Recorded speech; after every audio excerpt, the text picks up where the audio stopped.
Halo semuanya, gue Teddy dan I want to share about my cerita lah ya. Kita mau mencurahkan aja sebenarnya isi yang ada di otak gue gitu. So what I learned about my last experience work in a startup, and then apakah gue kapok atau enggak? To be honest, gue masih berpikir sangat amat positif mengenai bekerja di tech company. Gue juga dari sana gue belajar bahwa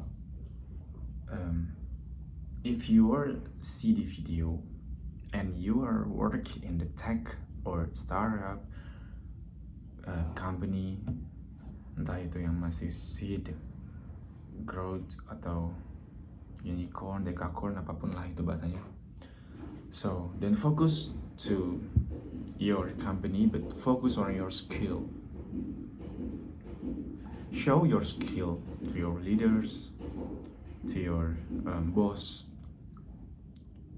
Supaya apa? Supaya menaikkan your value.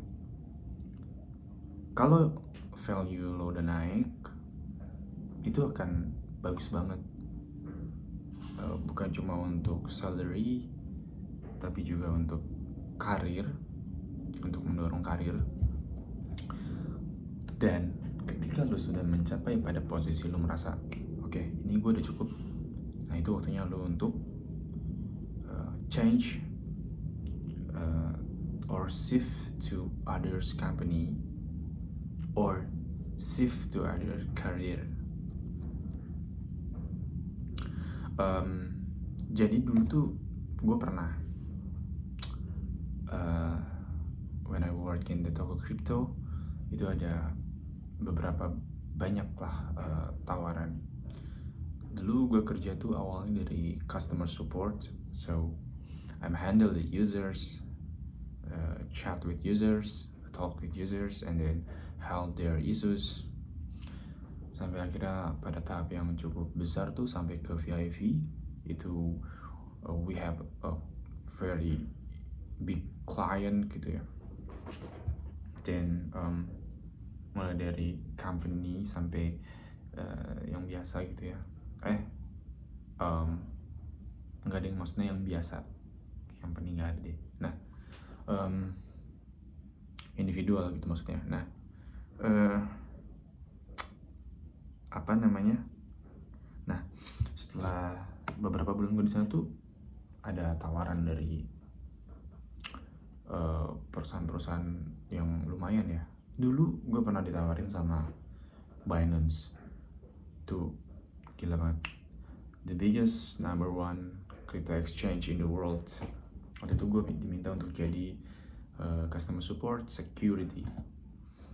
Lalu juga gue sempat ditawarin oleh perusahaan dengan ranking ke-26, itu blockchain and crypto company, namanya Pimax, di kantornya di Turki dan di Singapura.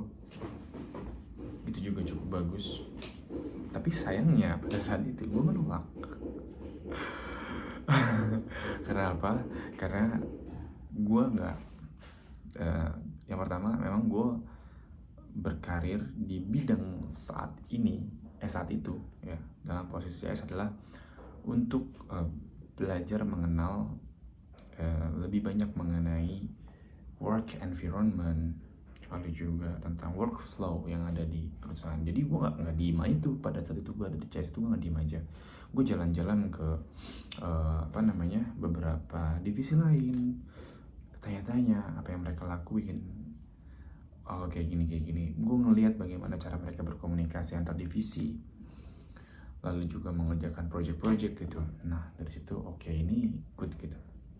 Itu udah enough buat gue, itu udah cukup. Itu misi gue ada di suatu perusahaan itu. Apapun divisinya saat itu gue ambil aja, karena tujuannya itu. Nah lalu gue juga setelah itu gue ditawarin sama perusahaan-perusahaan itu, bahkan mereka berani menggaji dengan nilai yang jauh lebih besar ya. Tapi gue menolak karena gue belum siap. Cuma itu jawabannya, gue belum siap. Kita juga berbicara dengan bahasa Inggris, waktu itu gue interview dengan bahasa Inggris juga, kecuali yang Binance ya. Binance ada beberapa tahap requirement, tapi gue udah malas lah. Tapi intinya gue tahu gue punya value, sehingga dilirik oleh perusahaan-perusahaan dari internasional. Dan gue mulai merasa, gue melihat kalau oke, kayaknya mulai sekarang tuh gue harus mulai fokus kepada apa yang menjadi jati diri gue, dan apa yang menurut gue ketika gue kerjakan itu gue merasa happy, gue merasa senang. Supaya apa? Supaya gue bisa keluar. Gue pengen banget punya cita-cita untuk pergi, untuk work as a foreigner in the world gitu. Bahkan gue pengen banget gue bisa WFH, misalnya I work in Singapore, I work for Singapore company, Hong Kong company, or apa namanya, worldwide company lah ya, tapi work in Indonesia, but di bidang yang gue suka. Sayangnya pada di CS itu sebetulnya itu bukan bidang yang gue sukai, tapi gue jalan itu secara profesional. Karena ya memang tidak sukanya itu karena bagian skill itu bukan, to be honest, itu bukan skill gue gitu. Walaupun gue jalan itu secara profesional sampai pada tahap gue ada pada posisi di VIP, lalu bahkan gue juga pindah ke divisi lain as an analis gitu, koperasi analis. Ya itu bukan sesuatu yang memang sebetulnya bukan bagian gue gitu. Gue merasa ini bukan gue karena apa, gue nggak happy, tapi secara profesional gue lakukan itu semaksimal mungkin. Nah itu prinsip gue. Jadi ya udah, dari situ gue mulai berpikir untuk oke, gue mulai cari apa yang jadi bidang gue. Dan ya, nah ketika ada kesempatan itu gue mulai berpindah ke koperasi analis. Walaupun namanya koperasi analis saat itu, tapi gue mengerjakan satu project yang menurut gue oke, ini bisa mendorong karir gue untuk shift lebih cepat. Kayak gue jalanin itu. Ketika itu sudah tercapai, dan ya 3 bulan kemudian cut off.